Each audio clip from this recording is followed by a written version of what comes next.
إن الحمد لله نحمده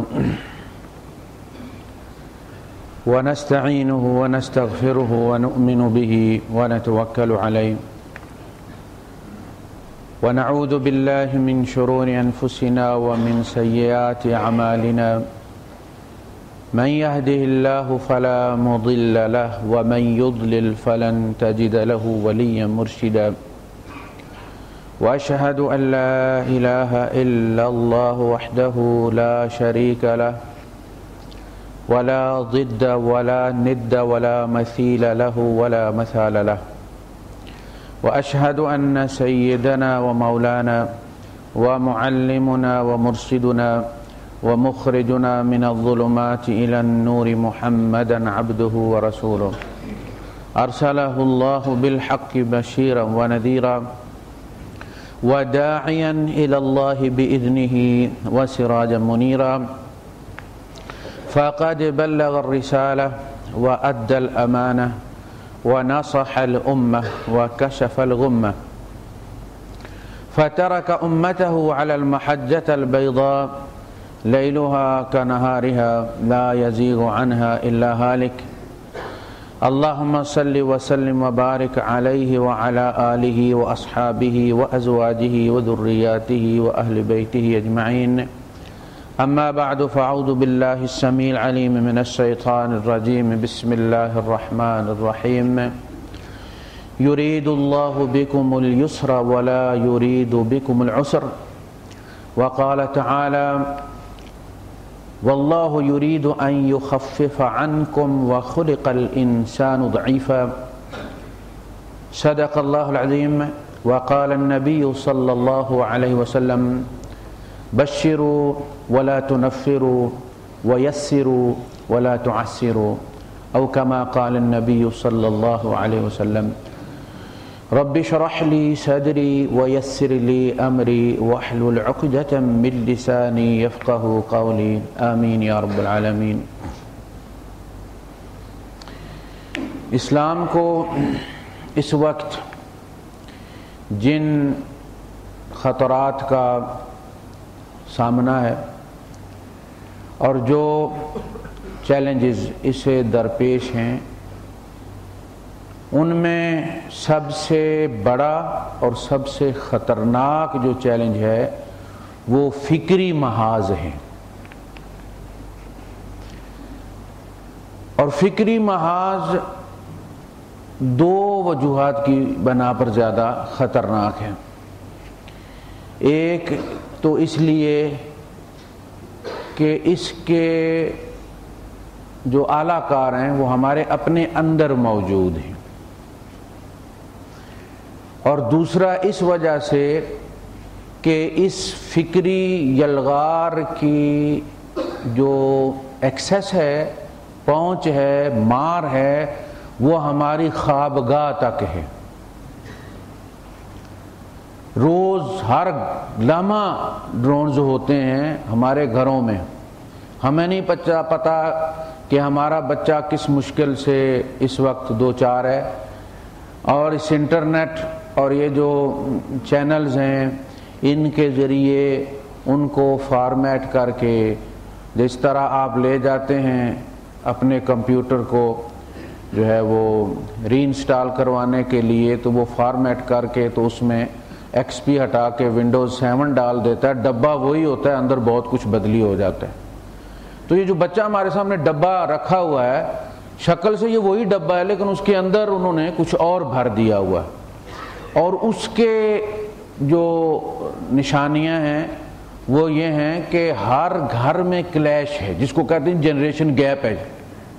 یہ جو لڑائی ہے اولاد کی اور ماں باپ کی، کسی نہ کسی لحاظ سے اس کی ایک وجہ یہ فکری یلغار بھی ہے، اور اس کا جس حکمت کے ساتھ ہمیں سامنا کرنا چاہیے تھا، اس کا علاج کرنا چاہیے تھا، ہم بالکل اس کے الٹی طرف چل رہے ہیں، یعنی دشمنوں کی مدد کر رہے ہیں۔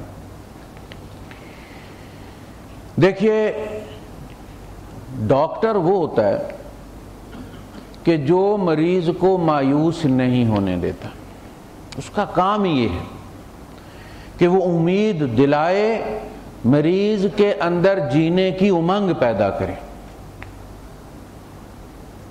حوصلہ دے اسے، اگرچہ وہ دکھی ہو لیکن وہ اپنے آنسو اندر رکھے اور باہر مسکراہٹ جو ہے وہ شو کرے، جیسے اے سی اندر ٹھنڈک پھینکتا ہے باہر گرمی پھینکتا ہے، دو سرے ہوتے ہیں اس کے، ڈاکٹر کے دو سرے ہوتے ہیں، مولوی کا بھی یہی حال ہے، مسائل سے دو چار ہوتا ہے لیکن لوگوں کے مسئلے سنتا ہے اور ان کا حل بھی پیش کرتا ہے اور اللہ پاک حل نکال بھی دیتے ہیں۔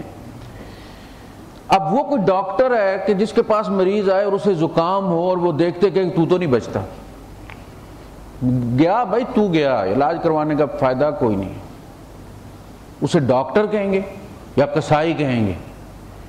اسی طرح چھوٹے سے گناہ پہ پکڑ کے یہ کہہ دینا کہ نہیں بھائی تو جہنمی ہے، تو مسلمان ہی نہیں رہا، تو مرتد ہو گیا ہے، یہ بالکل اسی طرح کی بات۔ فکری الغار یہ ہے، اس کی ایک مثال میں دیتا ہوں آپ کو۔ انکاؤنٹر 1 ایک بنایا گیا تھا، جنگ عظیم کے زمانے میں ایک پلان بنایا گیا تھا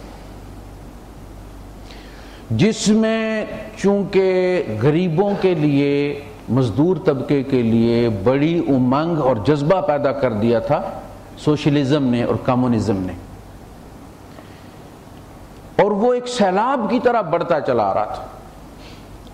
اس کے لیے بجٹ بنایا گیا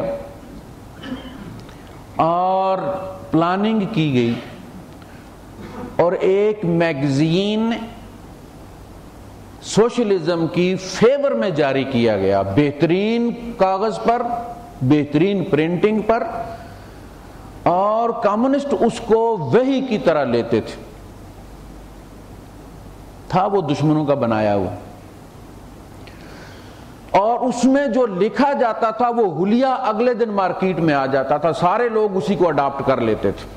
اس میگزین میں جو شو کروایا جاتا تھا کہ کمیونسٹ ایسا ہوتا ہے، کمیونسٹ ایسا ہونا چاہیے، تو اگلے دن وہ میگزین آپ اندازہ کریں کہ اس کو باقاعدہ مارکیٹنگ کے لیے بھی ارینج کیا گیا تھا، اور ایک جنگی پلان سمجھ کے اس کو انہوں نے جو ہے وہ فالو اپ کیا، اور پورے کمیونسٹ ملکوں میں اس میگزین کو وحی کی کتاب کی طرح لیا جاتا تھا۔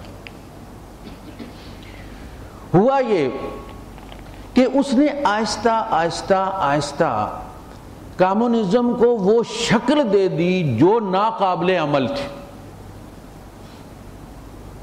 اسے پریکٹس نہیں کیا جا سکتا تھا۔ 1% کر لیتے ہوں گے، 2% کر لیں گے، 98% جو تھے انہوں نے اس کو اپنے لیے ناقابل عمل سمجھا، لہذا کمیونزم مر گئے۔ اگر کسی مذہب کو ختم کرنا ہے تو اسے ناقابل عمل ثابت کر دو، اس میں اتنا تشدد کرو۔ اللہ کے رسول صلی اللہ علیہ وسلم نے جب اس تشدد کی مذمت کی، ایک بندے کو 2 بندے سہارا دے کے لے کے جا رہے تھے، اس کے پاؤں گھسٹ رہے تھے، تو اللہ کے رسول صلی اللہ علیہ وسلم نے حجۃ الوداع میں آپ نے پوچھا اس کو کیا ہوا ہے؟ سواریاں خالی ہیں، کسی سواری پر بٹھا دو سے۔ تو انہوں نے کہا کہ اللہ کے رسول اس نے منت مانی ہوئی ہے، بندہ بڈھا تھا، منت مانی ہوئی ہے کہ پیدل حج کرنا ہے۔ آپ نے فرمایا اللہ پاک کو اس کے پیدل حج سے کوئی جو ہے وہ لگاؤ نہیں ہے، کوئی ضرورت نہیں ہے اس کی، اسے پکڑ کے بٹھاؤ سواری پر۔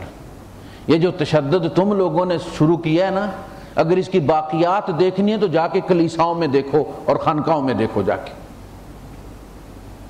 جب مذہب کو تم اتنا مشکل بنا دو گے اور چھوٹی سی بات پہ اس کو مرتد کر دو گے تو تم خود اسے اپنے سے کاٹ کے پھینک دو گے۔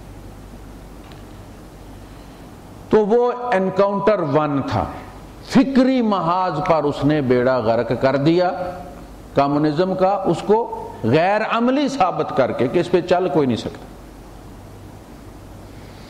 اسی طرح اگر ہم اسلام کی وہ صورت پیدا کریں گے کہ جس پہ چل نہ سکے کوئی، 2-4 بندے اس جیسے ہوں، انہی کو چوم چاٹ کے گزارا کر لیا جائے۔ مذاہب میں یہی ہوتا ہے نا کہ خود تو چلتے نہیں، 2-4 بھگوان بنا لیے انہی کے پاؤں چاٹے، انہی کو چڑھاوے چڑھائے، انہی کو جا کے پاؤنڈز دیے، انہی کو جا کے جو ہے وہ درہم دینار دیے اور ان سے دعا کروا لی اور بیڑا پار کروا لیا۔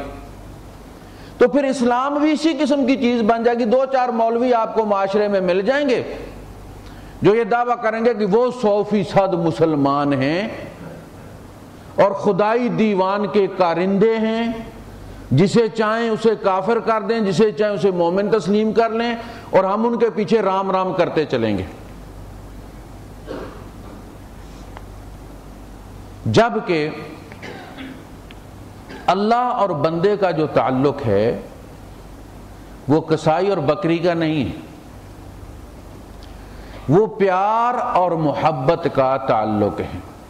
میں بارہا یہ بات کہہ چکا ہوں، یہ بات ہمارے اندر سے فراموش ہو چکی ہے، ہماری روحیں خشک ہو گئی ہیں، سم ہمارے پاس ہے، رب کے ساتھ نیٹ ورک ہمارا کوئی نہیں۔ یہ جو پیار ہے اللہ پاک ہمارے لیے، یحبہم ویحبونہ، وہ ان سے پیار کرتا ہے اور وہ اس سے پیار کرتے، وہ ان سے پیار کرے گا ان آنے والوں سے، آنے والی نسلوں میں، اور وہ اس سے پیار کریں گی۔ فرمایا والذین آمنوا اشد حبا للہ، ایمان والوں کی شدید ترین محبت اللہ پاک سے ہوتی ہے۔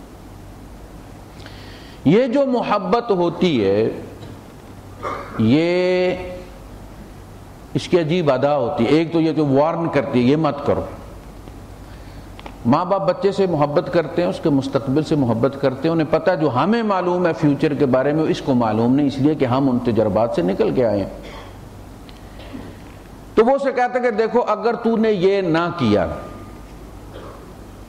اگر اس دفعہ تو نے پوزیشن نہ لی، اگر اس دفعہ تو نے پاس نہ کیا امتحان، تو میں تیری ہڈیاں توڑ دوں گا، تیری چمڑی اتار دوں گا، تجھے الٹا لٹکا دوں گا، تجھے گھر سے نکال دوں گا۔ ٹھیک ٹھاک طویل فہرست ہوتی ہے ہماری دھمکیوں کی۔ لیکن جب ہم دیکھتے ہیں کہ بچہ فیل ہو گیا یا اس نے ہمارے مطلوبہ نمبر نہیں لیے اور ہماری دھمکیوں کی وجہ سے بچہ ڈیپریس ہو گیا ہے، آپ کو پتہ ہے جن دنوں ہمارے یہاں ریزلٹس اناؤنس ہوتے ہیں پاکستان میں تو نہروں پر پولیس کا پہرا لگا دیا جاتا ہے خودکشی کرنے والوں کی وجہ سے۔ ماں باپ کا دباؤ ہے، بجلی ہے کوئی نہیں، بچے پڑھیں، رات کو سو نہیں سکتے، تو بچے صبح جا کے امتحان کیا دیں گے؟ تو وہ پھر وہ جو ان کی خیر خواہی تھی جو دھمکیوں کے پیچھے تھی، ان دھمکیوں کے پیچھے بچے کی دشمنی نہیں، بچے کی خیر خواہی تھی۔ جب دیکھا کہ بچہ ان کے نیچے دب گیا ہے تو پھر کہنا کوئی گل نہیں پتر، کوئی بات نہیں، پھر ہو جائے گا، یار اتنا اثر تو کیوں لیتا ہے، کوئی بات نہیں۔ ماں کو کبھی کہتا ہے اس کو سمجھا، اس کو کیا ہو گیا، یہ کیوں چپ چپ ہو گیا ہے، یہ کیوں دوڑتا ہے؟ تو اللہ پاک بھی دھمکیاں دیتا ہے ہماری فیور کے لیے، اس کا کوئی نقصان نہیں، ہمارے گناہوں سے اللہ پاک کا کوئی ضرر نہیں، ہم اپنی ذات پر ہی ظلم کرتے۔ بچہ اگر بائی دا وے نہیں پڑھے گا تو کل خود تابوت اٹھائے گا، کنکریٹ کرے گا، آپ نے تو کوشش کی کہ اے سی والے دفتر میں بیٹھ جائے، وہ تو وہ آپ کا نقصان نہیں کر رہا، وہ اپنا نقصان کر رہا ہے، لیکن پیار آپ کا جو ہے وہ اس نقصان کو برداشت نہیں کر پا رہا۔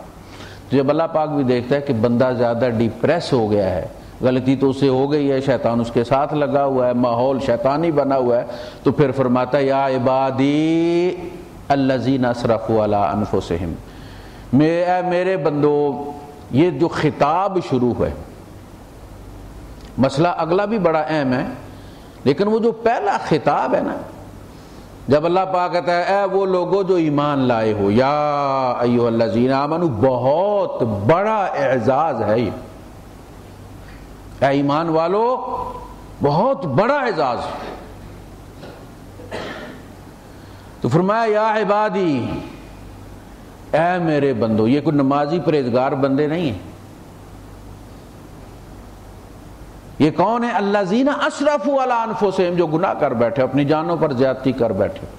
لا تقنطوا من رحمت اللہ، اللہ کی رحمت سے مایوس مت ہو۔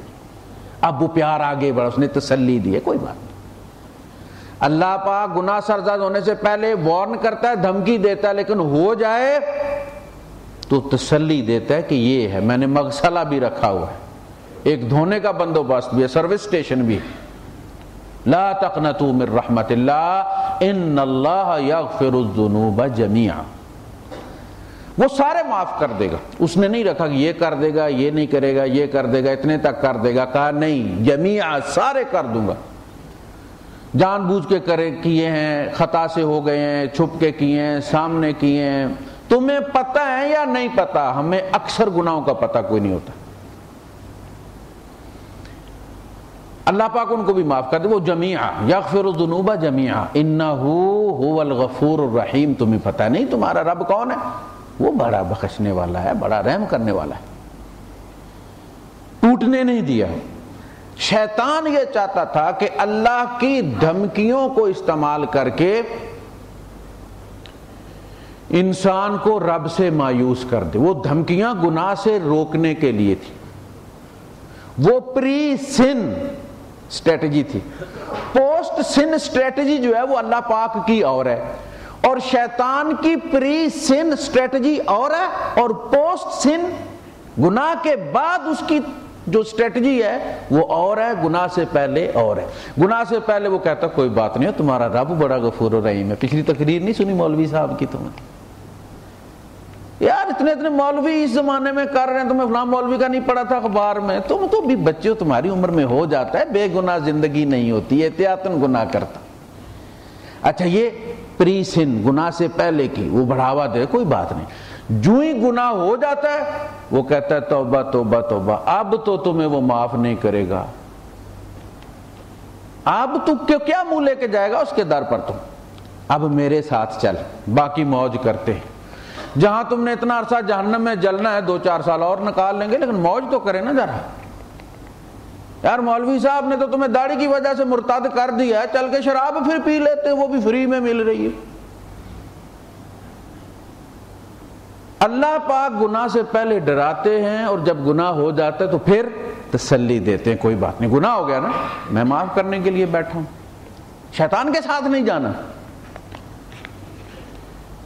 یہ دو مختلف اسٹریٹجیز ہیں۔ اب اللہ کے رسول صلی اللہ علیہ وسلم اسی چیز کو واضح کرنے کے مولویوں کے لیے، مولویوں کے جو 2 طبقات ہیں ان کی آنکھیں کھولنے کے، ایک مولوی صاحب تھے فقیہ، ان کے پاس ٹپیکل مولوی تھے، بندہ گیا اور اس نے جا کے کہا کہ سرکار مجھ سے 99 قتل ہو گئے ہیں، توبہ کرنا چاہتا ہوں، تو قبول ہوگی کہ نہیں ہوگی؟ انہوں نے کہا سرکار ایک توبہ قبول نہیں ہوتی، تو 99 ایک قتل معاف نہیں ہوتا، تو 99 کر کے آ گیا ہے، جلدی نکل یہاں سے، میرے اوپر بھی عذاب آنے والا ہے۔ تلوار اس کے پاس پہلے تو اس نے سینچری پوری کر لی، مولوی صاحب کو ساتھ لے گیا، بخاری کی حدیث، مولوی صاحب بھی صاف ہو گئے، 100 پورا ہو گیا۔ پچھتاوا اس بندے کا پیچھا نہیں چھوڑتا تھا۔ پھر اسے کسی نے بتایا کہ فلاں جو ہے وہ مولوی تھوڑا سا براڈ مائنڈڈ ہے، شاید اس کے یہاں تمہیں کوئی دوا مل جائے۔ پھر چلا گیا مولوی صاحب کے پاس۔ مولوی صاحب سے اس نے جا کے پوچھا کہ کیا میرے لیے توبہ ممکن ہے جبکہ میں 100 گناہ کر چکا ہوں؟ مولوی صاحب نے اسے کہا کہ تیرے اور تیری توبہ کے درمیان حائل کون ہو سکتا؟ جب اللہ پاک نے دم نکلنے تک مہلت دی ہے تو کون مائی کا لال تیرے اور توبہ کے درمیان حائل ہو سکتا ہے؟ تو توبہ کر لے، لیکن یہ بات یاد رکھ کہ یہ زمانہ بڑا برا ہے، یہ معاشرہ بڑا برا ہے، تو ہے سیدھا سادہ بندہ، تو پھنس جاتا ہے اور تجھے گناہ ہو جاتا ہے۔ اب دیکھیں وہ اس کو برا نہیں کہہ رہے، وہ سوسائٹی کو برا کہہ رہے ہیں کہ تیرے جیسے بندے کی قدر ان کے پاس کوئی نہیں ہے، یہ تیرے ساتھ زیادتی کرتے ہیں اور تو ریٹیلیٹ کرتا ہے اور پھر تجھے قتل ہو جاتا ہے۔ لہذا میں تمہیں بتاتا ہوں کہ توبہ کر لو، لیکن فلاں بستی کی طرف نکل جاؤ، اس میں سارے ہی تائبین بیٹھے ہوئے اللہ اللہ کرنے والے، ان میں تیرا گزارا ہو جائے گا، آئندہ قتل کا امکان نہیں ہوگا۔ دیکھیں امید دلا دی، بندہ نکلا، چل پڑا اور موت آ گئی۔ دونوں تھانوں کے بندے، جنت والے بھی جہنم والے بھی، دونوں تھانوں کے فائلیں دبا کے آ گئے۔ جہنم والے کہہ رہے ہیں ہم لے کے جائیں گے، جنت والے کہہ رہے ہیں ہم لے کے جائیں گے۔ وہ کہتے ہیں 100 قتل کیا ہوا، ادھر دیکھو اس نے۔ وہ کہتے ہیں اس نے توبہ کی ہوئی ہے، قتل پہلے کیے تھے، توبہ بعد میں کی تھی۔ انہوں نے کہا جی توبہ قبول ہونے کی کوئی گارنٹی ہے؟ یہ تو اس نے اپلیکیشن دی ہے نا، ابھی قبول نہیں، اور جب تک قبول نہیں ہوتی تب تک یہ مجرم ہی ہے۔ بحث مباحثہ چل رہا تھا تو اللہ کے رسول صلی اللہ علیہ وسلم فرماتے ہیں کہ اللہ پاک نے ایک فرشتہ بھیجا ایک انسانی شکل میں، جو ان کے پاس سے ہو کے گزرا، اور وہ کہنے لگے کہ اسی سے فیصلہ کروا لیتے ہیں، اسی سے پوچھ لیتے ہیں۔ انہوں نے اس کو بلایا، اس نے دونوں کی بات سنی اور کہا کہ دیکھو تم زمین ناپ لو، اگر یہ گناہوں والی سرزمین کی طرف زیادہ ہے تو اسے جہنم والے لے جائیں، اگر تائبین والی زمین کی طرف زیادہ ہے، وہ فاصلہ کم ہے، تو وہ لے جائیں۔ حضور فرماتے ہیں فاصلہ ماپا گیا، اور اللہ پاک نے وہ جو نیکوں والی بستی تھی اس سے اس طرف والی زمین کو کہا کہ سکڑ جا، اور وہ زمین بالشت بر کم نکلی بنسبت گناہوں والی زمین کی، یعنی ایک سٹیپ کا جو ہے وہ فرق تھا۔ دوسری روایت میں، یعنی یہ حدیث صحاح ستہ کی مختلف کتابوں میں آئی، کہا گیا کہ اس کا چہرہ توبہ والی بستی کی طرف تھا۔ جب وہ گرا ہے مر کے تو اس کا رخ جو تھا وہ اس بستی کی طرف تھا، اور اس بنیاد پر اس کو معاف کر دیا۔ 100 قتل ہیں، اور بیان کر رہے نبی کریم صلی اللہ علیہ وسلم، اور بیان اس لیے کر رہے ہیں کہ قتل سے بڑا جرم کوئی نہیں ہے۔ اللہ پاک ارشاد فرماتا ہے حدیث قدسی میں کہ زمین و آسمان میں جو کچھ ہے وہ سارا تباہ کر دیا جائے، وَهُدِّمَتِ الْكَعْبَةُ، اور کعبے کو ہدم کر دیا جائے، ذَلِكَ أَيْسَرُ عَلَى اللَّهِ مِنْ قَتْلِ الْمُؤْمِنِ، اللہ پر یہ مومن کو قتل کرنے سے آسان چھوٹا گناہ ہے۔ ہمیں چونکہ قدر کو نہیں، ہم وہاں جاتے ہیں، ہم دیکھتے ہیں کہ ہم حجر اسود کو چومنے کے لیے اس کو مکہ مار، اس کو چپیڑ مار، اس کو دھکا مار، اس کو کونی مار، اور اس پتھر کو جا کے چومتے ہیں۔ اہم کون ہے؟ وہ کلمے والا، اس کو چومنا سنت ہے، اور اس کا اکرام فرض ہے۔ کہا کہ وہ جو دھکا تو اپنے بھائی کو دیتا ہے اس طرف سے ہٹا کے اس دھکے کا رخ حجر اسود کی طرف کر دے، اس کو دھکا دے لے۔ اسی طرح کرتے ہیں نا جب استلام کرتے ہیں آپ، اس دھکے کا رخ اس کی طرف کر دو، اپنے بھائی کو دھکا مت مارو۔ دوسری بات، اللہ کے رسول صلی اللہ علیہ وسلم، یہ بات پہلے کوٹ کی جا چکی، کئی دفعہ بیان کر چکا ہوں، یہ جو ہمارا موضوع ہے کہ ایک شخص کا جنازہ پڑھانے لگے اور اس شخص کے بارے میں اہل مدینہ جو تھے وہ واقف نہیں تھے، یعنی اس کے اندر خیر کا انہیں کوئی پتہ نہیں تھا۔ ایک مشہور ہوتا ہے نا فلاں آدمی بڑا نمازی ہے، پرہیزگار ہے، کوئی اس قسم کی چیز نہیں تھی۔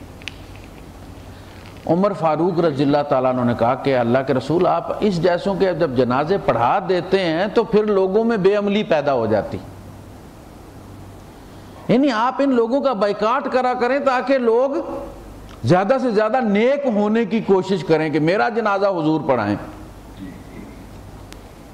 آپ نے عمر فاروق رضی اللہ تعالیٰ عنہ کی طرف سے رخ پھیر لیا اور آپ نے صحابہ کی طرف منہ کر کے ارشاد فرمایا تم میں سے کسی نے اس کو اہل ایمان والا کام کرتے دیکھا ہے؟ کوئی گواہ ہے؟ تم ایک بندے نے کہا کہ اللہ کے رسول فلاں غزوے میں اس نے رات کی پہرے داری کی تھی. آپ نے فرمایا صفیں بناؤ. صفیں بن گئی. آپ نے جنازہ پڑھایا. جنازہ پڑھانے کے بعد آپ اس کے سرانے بیٹھے اور اس کا سر اپنی گود میں رکھ کے اس کے ماتھے پہ ہاتھ پھیرا اور فرمایا تیرے ساتھی یہ سمجھتے ہیں تو جہنمی ہے، جبکہ اللہ کی قسم میں گواہی دیتا ہوں کہ تو جنتی ہے. یہ ہے رویہ جو ہمیں نبی کریم صلی اللہ علیہ وسلم نے بتایا ہے کہ مومن کے بارے میں ہم نے آخری لمحے تک اس کی فیور کرنی ہے، اس کا ہاتھ چھوٹنے نہیں دینا، نبی کی امت سے باہر نہیں نکلنے دینا ہم نے اس کو. یار یہاں دیکھتے ہیں آپ 1.5 سال 2 سال 3 سال ہو گئے ہیں، بندے ویجیٹیٹو لائف گزار رہے ہیں. برین ہیمریج ہو گیا ہے، سانس والی انہوں نے مشین لگائی ہوئی ہے. 3 ساڑھے 3 سال بندے، غالباً جہانگیر نام ہے اس کا، ہو گئے ہیں اس کو. ڈاکٹر نہیں جان چھوڑ رہے. مولوی صاحب ہوتے تو فارغ کر چکے ہوتے کہ نہ کر چکے. اور کسی کو مذہب سے نکالنا روحانی موت ہی ہے نا، یہ جسمانی موت ہے. مولوی صاحب تو زکام پہ بھی کہہ دیتے ہیں کہ بس کینسر ہو گیا.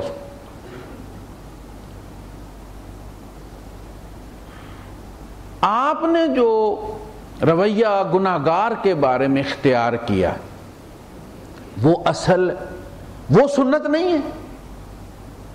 ہمیں ظاہر پرست، ہم نے ظاہری چیزوں کا نام سنت رکھ دیا. اس سنت کے پیچھے جو کردار کی قوت تھی وہ ختم ہو گئی. وہ خود مولوی صاحب کے اندر موجود نہیں ہے. ہوتی تو معاشرے میں یہ بربادی نہ ہوتی. آپ صلی اللہ علیہ وسلم نے پچھلی جو حدیث میں نے آخر میں آ کے بیان کی تھی، عمر فاروق رضی اللہ تعالیٰ عنہ اس کے راوی ہیں اور بخاری کی یہ حدیث ہے، اور عمر فاروق رضی اللہ تعالیٰ سے چند ایک حدیثیں مروی ہیں، چند ایک، انگلیوں پر گنی جا سکتی. ان میں یہ حدیث بھی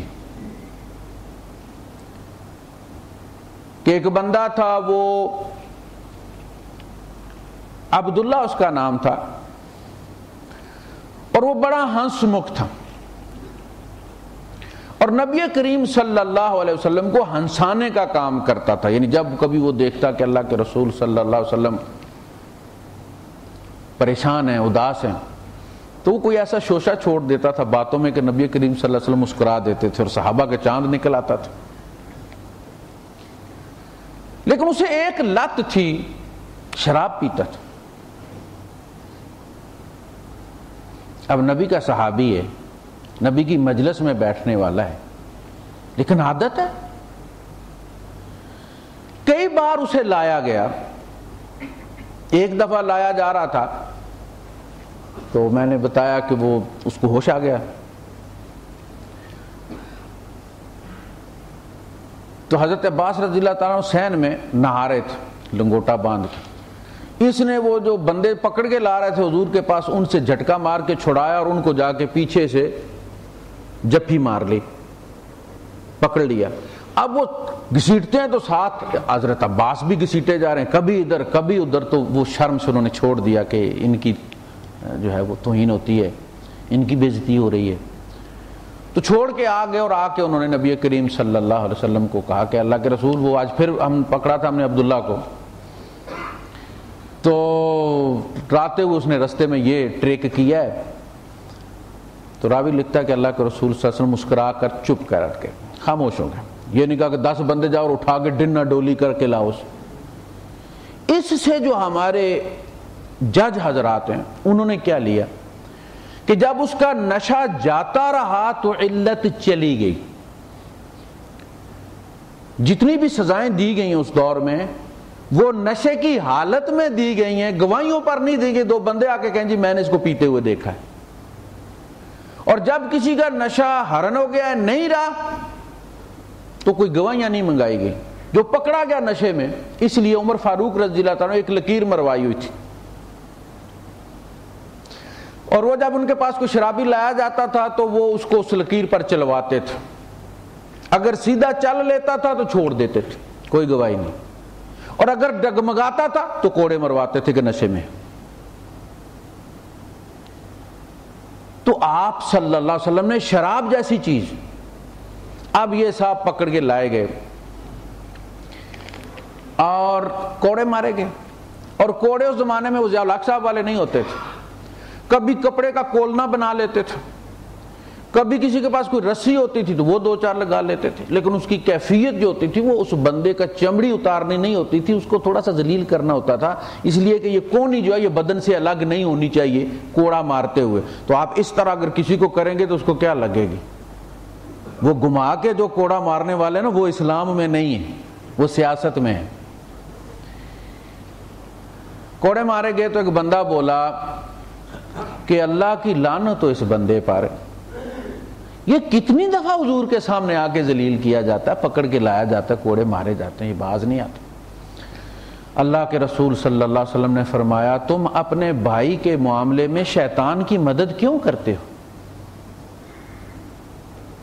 تم اپنے بھائی کی مدد کیوں نہیں کرتے؟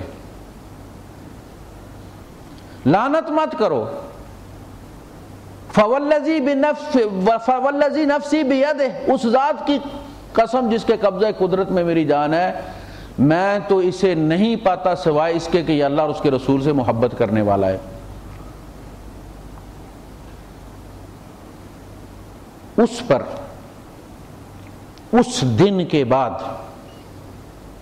اس بندے نے شراب کے برتن کو ہاتھ نہیں لگائے. علاج دیکھا آپ نے؟ ایک علاج وہ تھا جو وہ بندہ کر رہا تھا کہ اللہ کی لعنت ہو اس پر، اور ایک علاج وہ تھا جو نبی کریم صلی اللہ علیہ وسلم نے کیا کہ اس کے دل میں اللہ اور اس کے رسول کی محبت ہے، چھوڑ دے گا، چھوٹ جائے گا. امیون سسٹم اس کا کام کر رہا ہے. اللہ اور اس کے رسول سے پیار مومن کا امیون سسٹم ہے، گناہ کے خلاف قوت دفاع ہے. اور وہ کام جو کوڑے نہیں کر سکے تھے نبی کے ایک جملے نے کر دیا کہ نہیں کر دیا. کتاب الفتن میں دیکھیے، میں ہمیشہ کہتا ہوں جس زمانے میں ابھی ہمارے یہاں یہ ویڈیوز اور یہ موبائل وغیرہ نہیں آئے تھے اور یہ کلپس نہیں آیا کرتے تھے، چلا کرتے تھے، تو ہمیں سمجھ نہیں لگتی تھی کہ اللہ پاک نے، حضور نے فرمایا مجھے قیامت تک اپنی امت کے سارے گناہ اور مراحل دکھا دیے گئے ہیں.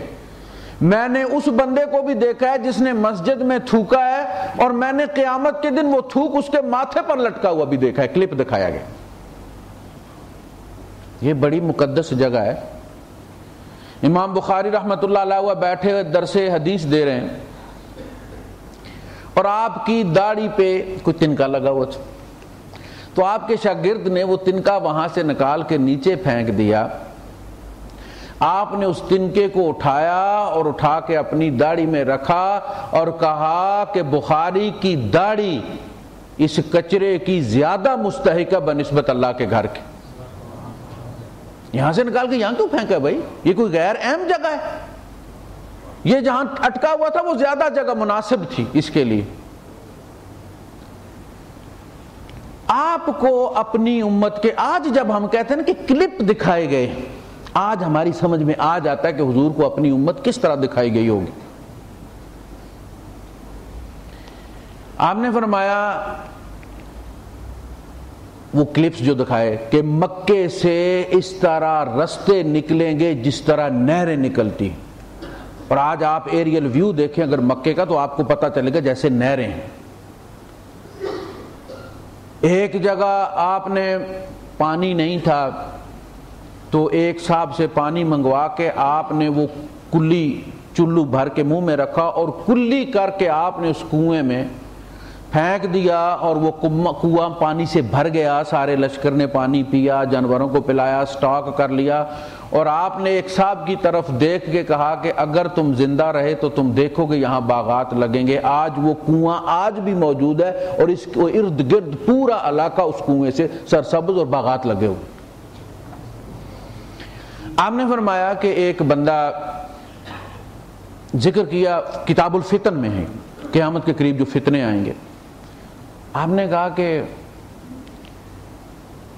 مرد کم ہو جائیں گے عورتیں زیادہ ہو جائیں گی, بے حیائی عام ہو جائے گی.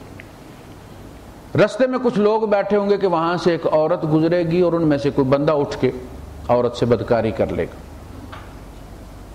کوئی بندہ نہیں بولے گا, گویا یہ ان کی روز کی پریکٹس ہے, کسی کو اوپرا نہیں لگا. آپ نے فرمایا ان میں ایک بندہ اٹھے گا اور اسے کہے گا کہ بندہ خدا تو یار سائیڈ پہ لے جاتا ہے. یعنی اس نے یہ نہیں کہا کہ تو نے کیوں کیا, اس نے کہا تو نے پردہ کیوں نہیں کیا, ہلا سترتہا, تو یہ کام چھپ کے نہیں کر سکتا تھا. اللہ کے رسول صلی اللہ علیہ وسلم اس بندے کو اون کر رہے ہیں, اس بندے کی تعریف کر رہے ہیں. ہم تو بندے کے اندر 99 خوبیاں ہوں, ایک خامی ہو تو مولوی صاحب کہتے ہیں پیکج ڈیمیج ہے, سکریپ کر دیں. یہ ہمارے تقوی کا حیضہ ہے. حالانکہ مولوی صاحب کے اپنے اندر ہو سکتا ہے 99 ہوں, ہو سکتا ہے ان کا اپنا کمپریسر کام نہ کرتا ہو, دوسرے کی صرف باڈی دیکھیے. یہ قتل عام کون کر اور کرا رہا ہے؟ دونوں طرف کا فتوے ہی ہے نا. فتووں نے ان کو کافر قرار دیا, وہ کافروں کا خاتمہ کر رہے ہیں, اللہ اللہ خیر سر. فتووں نے ان کو مشرک قرار دیا, وہ شرک کے اڈے اڑا رہے ہیں. وہ کہتے ہیں ان کے بچے ہیں تو بچے بھی نہیں میں سے ہیں, وہ بھی مشرک ہی ہیں. تو جو کام یہ ہو رہا ہے, آپ نے اس بندے کی تعریف کی, کیوں؟ اس لیے کہ اس میں حیا تھی, اور الحیاء شعبۃ من الایمان. حیا ایمان کے شعبوں میں سے ایک شعبہ ہے. اگر کام کر رہا ہے تو مطلب یہ ہے کہ اس کے اندر ایمان موجود ہے. الایمان بضع و سبعون شعبہ, 70 اور کچھ درجے ہے, 70 اور 8, 70 اور 9. اس میں ایک حیا بھی ہے. اور فرمایا ان لم تستحیی فافعل ما شئت, جب تیرے اندر حیا ختم ہو جائے تو پھر تو جو مرضی ہے کر, تیرا ٹائرہ ٹوٹ گیا, جس طرح مرضی ہے رخ کر لے. حیا باقی تھی. آپ نے اس بندے کی تعریف کی, اور تعریف بھی کیسے کی؟ فرمایا وہ ان میں ایسے ہوگا جیسے تم میں ابو بکر اور عمر ہیں.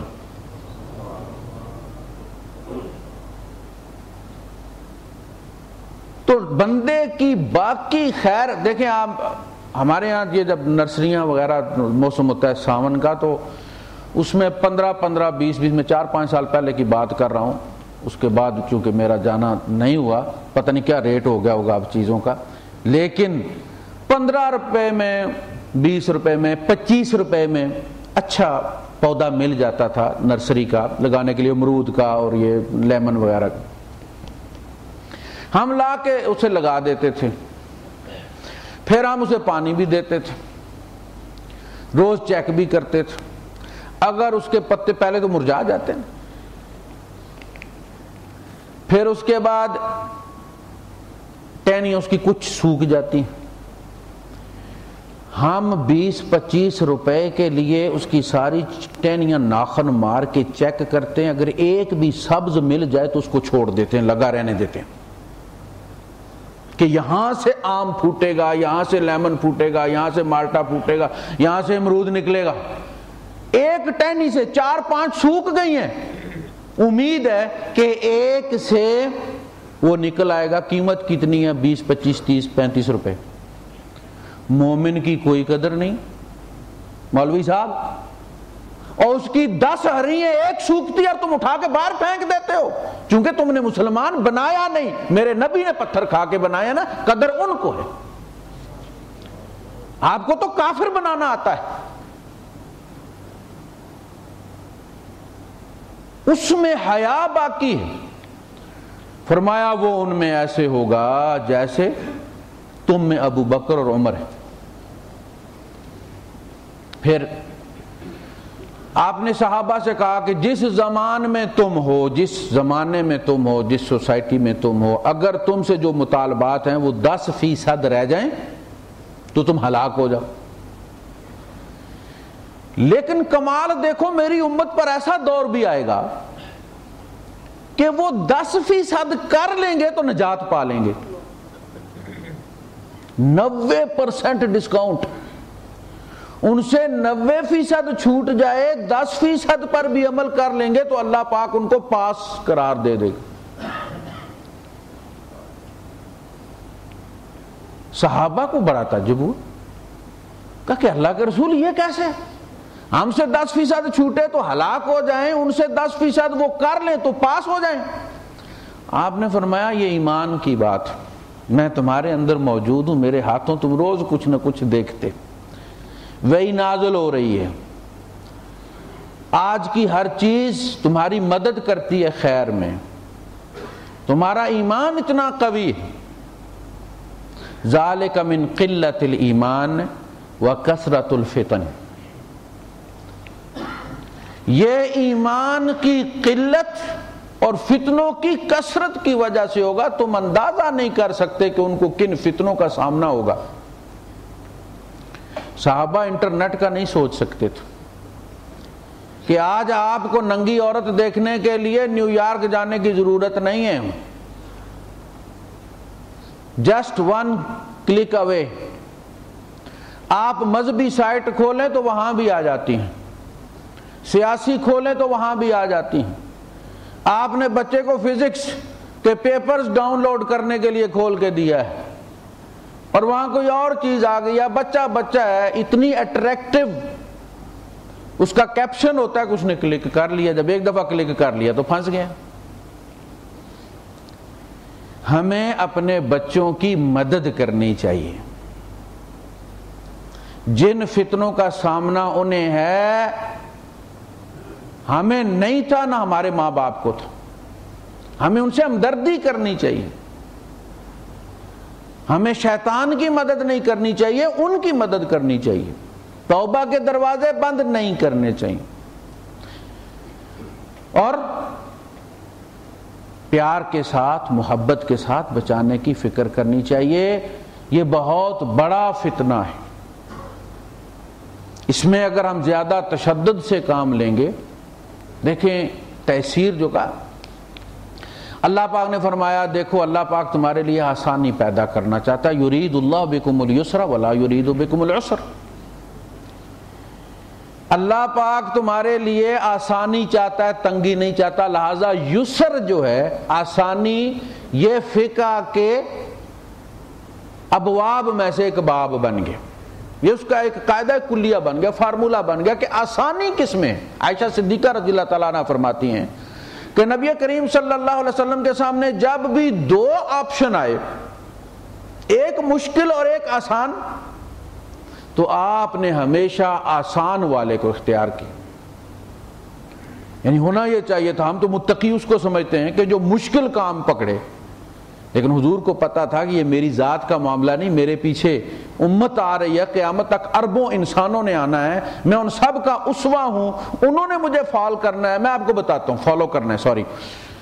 جب ہم بازار جا رہے ہوں تو ہمارے پیچھے اگر کمزور بچہ ہے تو ایک رستہ وہ ہے جو سائیڈ سے ہو کے ایسے گزرتا ہے، درمیان میں پانی ہے، سائیڈ سے رستہ ہے، ایک پتھر رکھا ہوا پانی میں، آپ اس پہ پاؤں رکھ کے پار جا سکتے، ایک تھوڑا سا سائیڈ سے ہو کے جانا پڑتا ہے۔ اگر ہم اکیلے ہوں تو ہم اس پہ پاؤں رکھ کے پار چلے جاتے ہیں، لیکن اگر پیچھے 3-4 سال کا بچہ بھی آ رہا ہے پیار سے چلتا ہوا، ہمیں پتہ ہم تو پاؤں رکھ لیں گے، یہ نہیں رکھ لیں گے، اس نے رکھنا ضرور ہے میرے پاؤں پہ پاؤں، تو ہم کیا کرتے ہیں پھر؟ ہم وہ رستہ چلتے ہیں جس پہ پچھلا کمزور بچہ بھی چل سکے۔ نبی کریم صلی اللہ علیہ وسلم نے 1000 نفل نہیں پڑھے، 50,000 نفل نہیں پڑھے، وتروں سمیت 11 رکعت پڑھی ہیں۔ ایک مزدور بھی میری امت کا اگر اس کا دل کر گیا ہے، اٹھ گیا ہے رات کو، تو 2 سے لے کر 8 رکعت، 2 بھی پڑھ لے تو تہجد ہے، 4 بھی پڑھ لے تو تہجد ہے، 8 بھی پڑھ لے تو تہجد۔ ہمارا جو کم سے کم درجے کا ولی ہے 17ویں گریڈ کا، وہ بھی اتنے سال الٹا لٹکا رہا، اتنے سال ایک ٹانگ پہ کھڑا رہا، وہ ایفل ٹاور کا بھی ریکارڈ توڑ دیا اس نے، ایک ٹانگ پہ پانی میں کھڑا رہا۔ وہ معاشرے کا کیا فائدہ ہوا اس کے ٹانگ پر کھڑا ہونے سے؟ بجلی آ گئی ہے، معاشرے میں کام کرتا وہ، تجارت کرتا وہ، بیواؤں کو پالتا وہ، یتیموں کی کفالت کرتا وہ۔ تو نبی کریم صلی اللہ علیہ وسلم کی سنت اتباع کے قابل ہے، وہ ہماری ایکسیس میں ہے۔ ایسا نہیں کہ ہم کرنا تو چاہیں اور اس کے بعد تھک جائیں کہ نہیں یار کون چل سکتا ہے نبی کے پیچھے۔ ہمارے نبی کی سنت کا سب سے جو روشن پہلو ہے وہ یہ ہے کہ وہ ہماری پہنچ میں ہے۔ آپ نبی کی سنت کے کسی پہلو پر بھی چلنا چاہیں تو آپ کبھی یہ نہیں کہیں گے کہ نہیں کر سکتا، اس لیے کہ لا یکلف اللہ نفسا الا وسعہا۔ سنت میں وہ ہے ہی نہیں جو بندے کی وسعت میں نہ ہو۔ فرمایا بشروا بشروا ولا تنفروا، لوگوں کو بشارت دو، خوشخبری دو، امید دلاؤ، انہیں فیسیلیٹیٹ کرو، ولا تنفروا، بھگاؤ مت۔ پیار محبت کے ساتھ تم اپنے ساتھ اسے جوڑے رکھو گے۔ پہلی مجلس میں تم نے اس کی خامیاں نوٹ کر لی، ریکارڈ کر لی، اب اپنے پاس دوبارہ بلانے کے لیے تم نہ تو اس کو رسی سے باندھ سکتے ہو، نہ شرطہ بھیج کے بلا سکتے ہو اس کو۔ تم اسپتال میں وہ اس لیے جاتا ہے کہ اسے درد ہوتا ہے، اور گناہ کا درد کوئی نہیں ہوتا مولوی صاحب کہ وہ تمہارے پاس آئے گا مجھے درد ہو رہا ہے مولوی صاحب تو کوئی دم کریں۔ گناہ کا درد نہیں ہوتا، وہ کبھی نہیں آئے گا۔ اگر اسے کوئی چیز آپ کے پاس لے کر آئے گی تو آپ کا پیار لے کر آئے گا، وہ آپ کے پاس آ کر سکون محسوس کرے گا تو وہ آپ کے پاس آئے گا۔ آپ اسے دیکھتے ہیں وہ ہیٹ جو دیتے ہیں فزیو تھراپسٹ جو ہے، آپ پیار کی ہلکی ہلکی آنچ سے وہ بلاکیج ختم کریں، آپ وہ ایئر لاک ختم کریں، آپ اس کو سمجھائیں کہ آپ مولوی داڑھی سمیت پیدا نہیں ہوئے تھے، 4 دن آپ نے بھی موج کی۔ آپ اسے سمجھائیں کہ یہ بیماری مجھے بھی تھی اور مجھے الحمدللہ آرام آ گیا، اور تمہیں بھی آ جائے گا۔ یار تیرے یہ کیا گناہ ہے؟ یہ تو جوانی میں سب سے ہوتے ہیں بھائی، فکر کرنے کی کوئی بات نہیں، انشاءاللہ ٹھیک ہو جائے گا، یہ کرو یہ کرو یہ کرو یہ کرو۔ یہ ہے بشرو، بشارت دو اس کو، جیسے ڈاکٹر کہتا ہے اور کچھ بھی نہیں جی، بندہ کہتا نہیں جی میں مر جاؤں گا، میں نہیں بچتا جی، مجھے تھائرائیڈ ہو گیا جی، مجھے فلاں ہو گیا جی، مجھے ٹھیک، وہ کہتا ہے کچھ نہیں ہو بھائی، کچھ نہیں ہوتا۔ ڈاکٹر میں ہوں کہ تم ہو، میرے پاس ڈھیروں روز مریض آتے ہیں، اسٹریچر پر اٹھا کے لاتے ہیں، تم تو گاڑی چلا کے خود آئے ہو، کچھ بھی۔ اب اسے تسلی ہو جاتی ہے کہ نہیں یار یہ صحیح کہہ رہا ہے، وہ اور پکا کرنے کے لیے کہتا ہے نہیں نہیں نہیں میں تو مر جاؤں گا، مجھے وہ ڈاکٹر اور سمجھاتا ہے کہ نہیں۔ بعض چیزیں ایسی ہوتی ہیں جس میں سمپٹمز ملتے ہیں، سائنز نہیں ملتے۔ ہر بندہ پڑھ کے تو کہتا ہو یہ بیماری مجھے لگ گئی۔ اسی طرح جب گناہگار پر ایمان دوبارہ یلغار کرتا ہے، ایک دفعہ جب نیٹ ورک کٹ جاتا ہے تو پھر دوبارہ جب وہ ٹرائی کرتا ہے، آپ کا جو بوسٹر ہے آپ کے موبائل کو کنٹیکٹ کرتا ہے، اور اگر آپ نے ٹیپ یا ریڈیو لگایا ہوا تو کر کر کر کی آواز آتی ہے نا، اسی طرح جب ایمان دوبارہ اس بندے کے ساتھ کنٹیکٹ کرتا ہے، رابطہ کرتا ہے، تو اس کی شخصیت کے اندر کر کر کر کر کی آوازیں آنا شروع ہو جاتی ہیں، وہ بے چین ہو جاتا ہے، وہ مولوی کے پاس دوڑتا ہے، اور مولوی سے کہتا ہے یہ جو گناہ ہے اس کا تو 80 سال کا ہوتا ہے تمہارا، 40 سال نیچے جاتے ہوئے تمہیں لگیں گے اور 40 سال تمہیں اوپر آتے ہوئے لگیں گے۔ کس بات پر؟ کہ اتحیات میں اگر تم نے انگلیاں لٹکا دیں، میرے پاس بھی بڑے بڑے مفتی بیٹھتے ہیں، وہ صاحب میرے کمرے میں بیٹھ کر یہ بات بتا رہے تھے کہ اتحیات میں اگر یہ انگلیاں لٹک گئیں آگے، یعنی پیچھے ران پر ہاتھ رکھیں، اگر ان کی انگلیاں لٹک گئیں تو اس بندے کو جہنم میں 80 سال لٹکایا جائے گا۔ میں نے کہا بھائی صاحب اگر نماز پڑھ کے لٹکنا ہے تو پھر بغیر پڑھے ہی لٹک لے گا وہ۔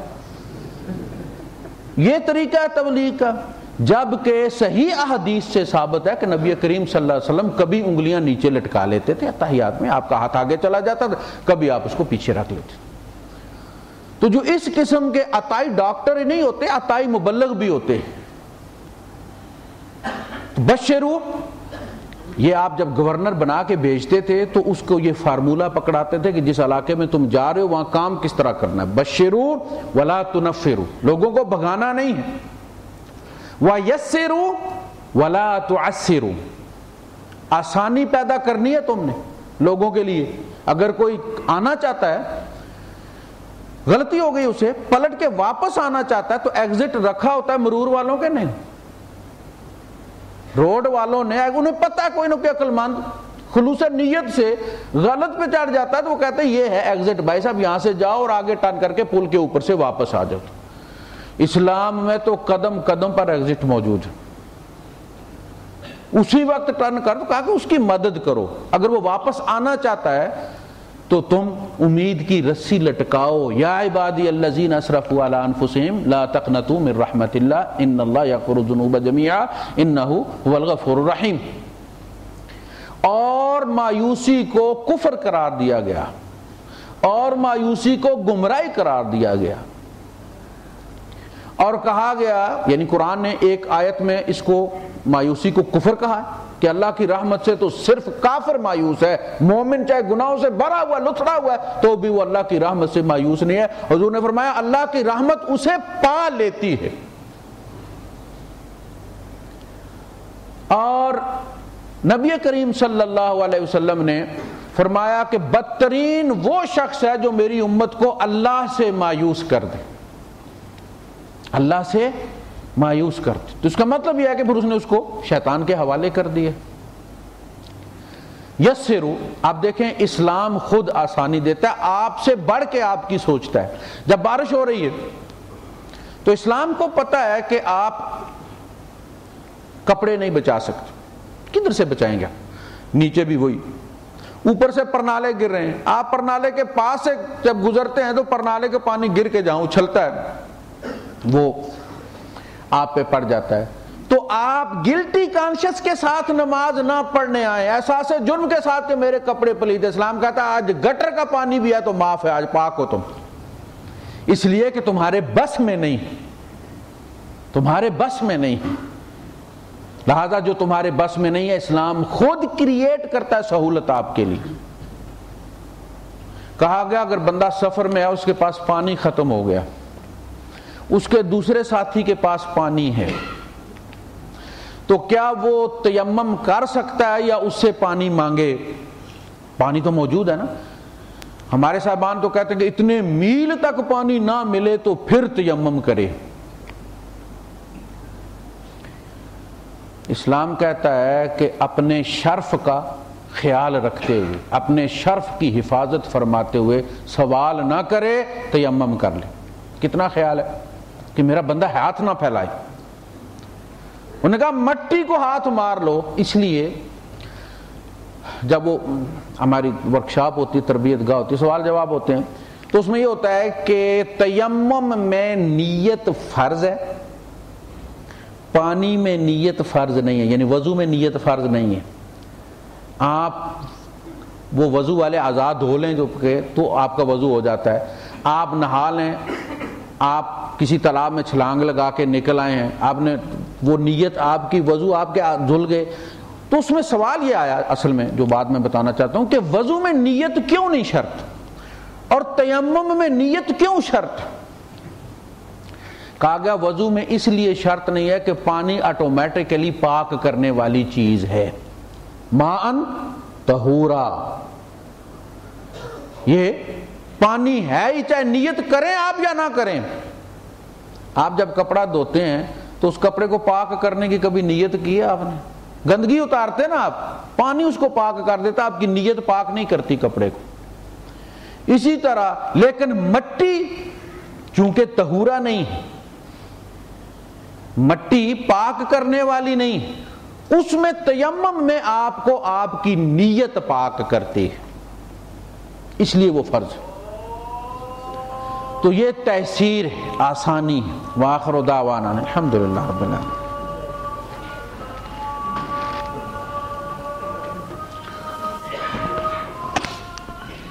اللہ